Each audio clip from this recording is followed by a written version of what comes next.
From celebration to catastrophe. How my sister-in-law's jealousy landed her in jail and a divorce. For the past 7 years, I, too 9 female, have been happily married to Ethan. Our life together has been fulfilling, except for one persistent source of tension. Ethan's younger sister, Clara. While I initially thought Clara was charming and kind, over time, her true colors emerged. She is manipulative, bitter, and thrives on drama. Despite her toxic behavior, I've always tried to stay civil, knowing how much Ethan loves her. Clara has always been overly involved in Ethan's life. When he was 18, he briefly dated one of her close friends, but the relationship ended because he felt pressured into it.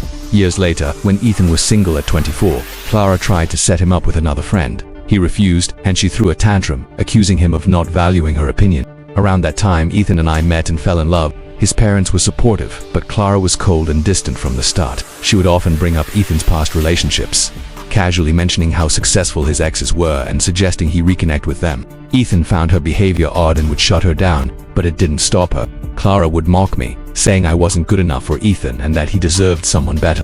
She even went as far as inviting Ethan's exes to family gatherings, claiming it was a coincidence. Clara's obsession with me extended to social media. She didn't follow me but would constantly check my profile, often being the first to view my Instagram stories. If a male friend commented on a photo, she'd run to Ethan, accusing me of posting inappropriate content. Ethan and I would laugh it off, but her behavior was unsettling. When Ethan and I decided to move in together, Clara tried to convince him to break up with me, listing all the reasons I wasn't right for him. Her words hurt, but Ethan stood by me. Things only got worse after we got engaged. When we announced our engagement, Clara stormed out of the room and later called Ethan, crying and yelling about how she should have been the first to know. She even sent me a passive-aggressive message, warning me to treat her brother right because she had always been the most important woman in his life. I ignored her message, refusing to engage.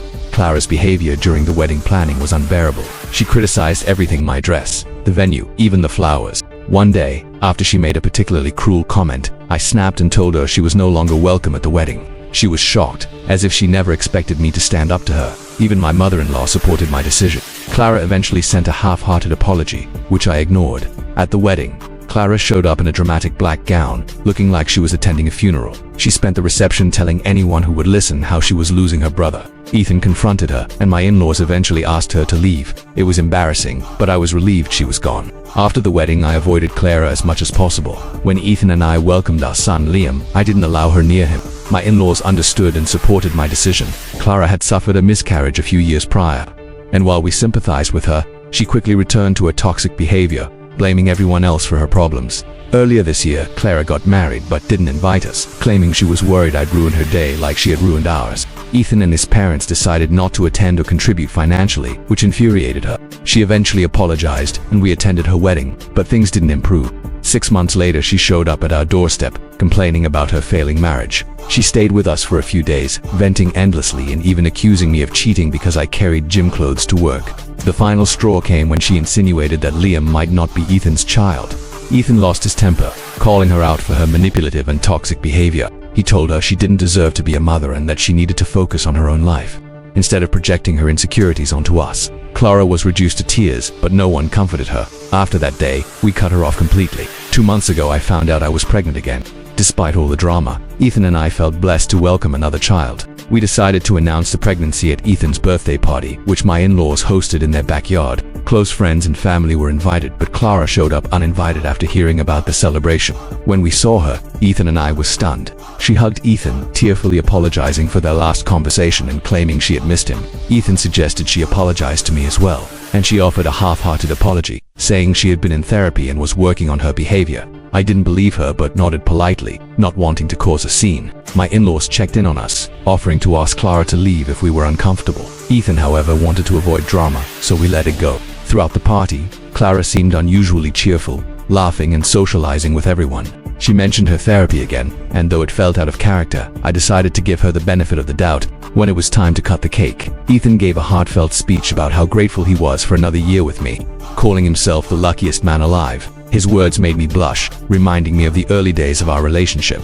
Then, with smiles on our faces, we announced that we were expecting another baby. The room erupted in cheers and congratulations. My mother hugged me, crying tears of joy, while my father-in-law clapped Ethan on the back, visibly emotional. Everyone was thrilled for us except Clara. She stood frozen, her mood shifting instantly.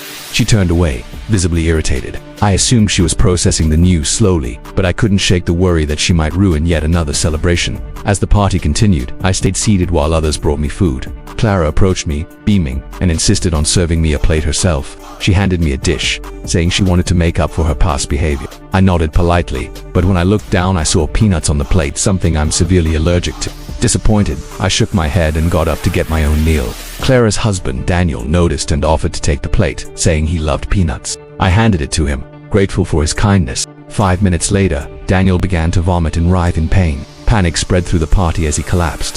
Someone called an ambulance, and he was rushed to the hospital. Clara was hysterical, crying and glaring at me as if I were to blame. It wasn't until later that we discovered Daniel had been poisoned. The plate he ate from was meant for me. The realization hit me like a ton of bricks. Clara had tried to poison me, and Daniel had suffered instead. The police were called, and evidence was collected.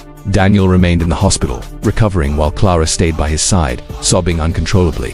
My in-laws, Ethan and I, were left fielding calls from concerned relatives, trying to make sense of what had happened. The weight of the situation was overwhelming. I couldn't stop thinking about how close I had come to losing my baby, or worse. As the investigation unfolded, it became clear that Clara had tampered with the food. Security footage from my in-laws' cameras showed her handing me the poisoned plate. Confronted with the evidence, Clara broke down and admitted everything. She confessed to years of jealousy, claiming she had always wanted one of her best friends to marry Ethan. When we announced our pregnancy, she felt we had stolen her moment to share her own news. She was also pregnant. In a fit of rage, she mixed rat poison into my food, never intending for Daniel to eat it. Clara was arrested and charged with multiple offenses, including risking lives and tampering with food.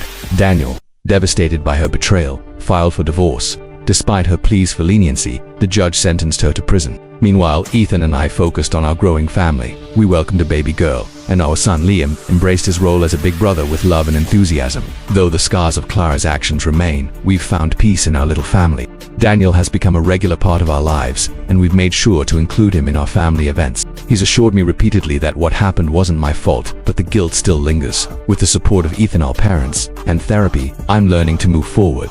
Clara's actions were a stark reminder of how far jealousy can drive someone. But through it all, our family has grown stronger, and we're grateful for the love and light our children bring into our lives. Thank you for watching. If you haven't subscribed, please do so and hit the notification bell to stay updated with more interesting stories happening around you.